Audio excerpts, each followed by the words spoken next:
আসসালামু আলাইকুম। লায়লা সিম্পল কুকিংয়ে আপনাদেরকে স্বাগতম। আজকে আমি আপনাদের জন্য নিয়ে এসেছি ম্যাঙ্গো মিল্ক পুডিং। এই সুন্দর ম্যাঙ্গো মিল্ক পুডিংটি দেখতে যেমন সুন্দর, খেতেও তেমনি মজার, একদম মন প্রাণ ঠান্ডা করা। তাহলে চলুন দেখে নিই এটা কিভাবে বানিয়েছি, সেটাই আজকে আমি আপনাদের সাথে শেয়ার করব। আজকে আমি আপনাদেরকে বানিয়ে দেখাবো ম্যাঙ্গো মিল্ক পুডিং। এই ম্যাঙ্গো মিল্ক পুডিংটি তৈরি করার জন্য প্রয়োজন পাকা আম। তাই আমি এখানে পাকা আম নিয়ে নিয়েছি। দেখুন, এই যে পাকা আম আমি অন্য একটা আম থেকে কিছু অংশ কেটে 1 কাপ পরিমাণে হবে এখানে কিউব করে নিয়েছি। এখন আমি এই আমটাকে ব্লান্ড করে নিব, সাথে দিয়ে দিব 1 কাপ পরিমাণে পানি। আমটা ব্লান্ড করে নিয়েছি। দেখুন, এই যে আমের পিউরিটা একটু বেশি পরিমাণে ঘন, তাই আমি এখানে একটু পানি দিয়ে দিব।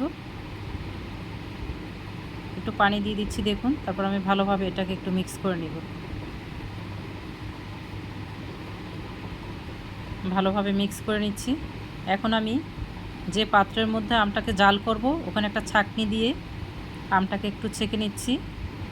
আমে আপনারা জানেন অনেক সময় একটু আঁশ থাকে, একটু দলা পেকে থাকে, আবার ছোট ছোট টুকরো থাকে। ওই দেখুন, এটাকে আমি ছেঁকে নিচ্ছি। এখন আমি এটাতে অ্যাড করব 1/2 কাপ পরিমাণে চিনি। 1/2 কাপ পরিমাণে চিনি দিয়ে দিব এটাতে। তারপর এটাকে ভালো করে মিক্স করে নিব। এখন আমি এটাকে ভালো করে মিক্স করে নিচ্ছি। মিক্স করে এখন আমি এখানে দিয়ে দিচ্ছি 2 টেবিল চামচ আগার আগার পাউডার। এই যে দেখুন, হ্যাঁ, আগার আগার পাউডার দিয়ে দিচ্ছি 2 টেবিল চামচ। তারপর এখন ভালো করে এটাকে মিক্স করে নিব আমি। ভালো করে মিক্স করতে হবে, তা না হলে এটা চুলায় দেওয়ার সাথে সাথে দলা পেকে যাবে। এজন্য আপনারা একটু ভালো করে এটাকে মিক্স করে নেবেন। দেখুন, আমরা এখন এটাকে চুলায় জাল করে নিচ্ছি। 2 থেকে 3 মিনিটের মধ্যেই এটা হয়ে যাবে। দেখুন, আমার এটা হয়ে গিয়েছে। এই যে আমি এটাকে ঢেলে নিয়েছি। এখন এটা ঠান্ডা হওয়ার পরে আমি ফ্রিজে রেখে দিব 1 থেকে 2 ঘন্টার জন্য। 2 ঘন্টা পরে দেখুন আমার এটা কত সুন্দরভাবে জমে গিয়েছে। অনেক সুন্দর হয়েছে, এটা একদম পারফেক্ট। এখন আমি এটাকে সুন্দর করে একটা ছুরির সাহায্যে ছোট ছোট কিউব করে কেটে নিব।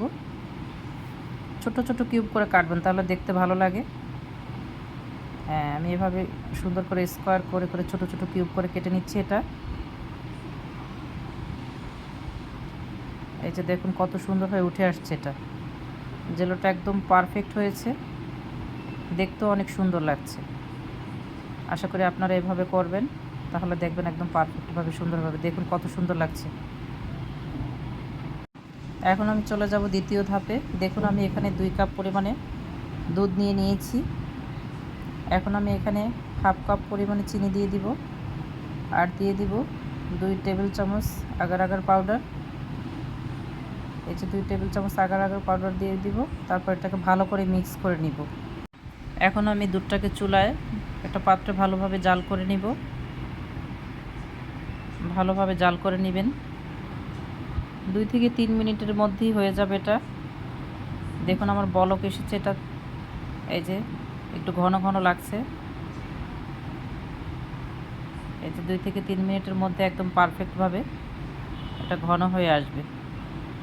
দেখুন আমার এটা হয়ে গিয়েছে।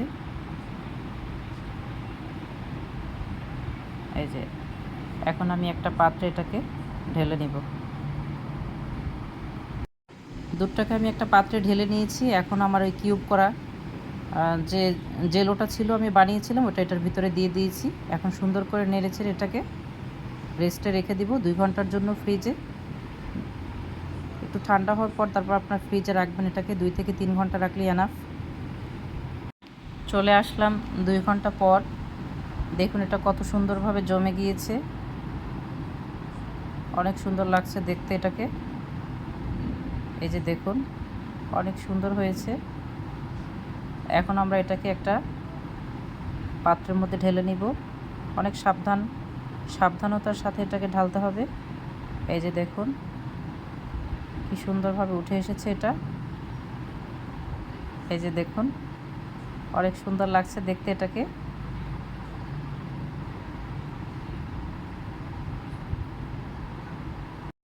রেডি হয়ে গেল মজাদার ম্যাঙ্গো মিল্ক পুডিং।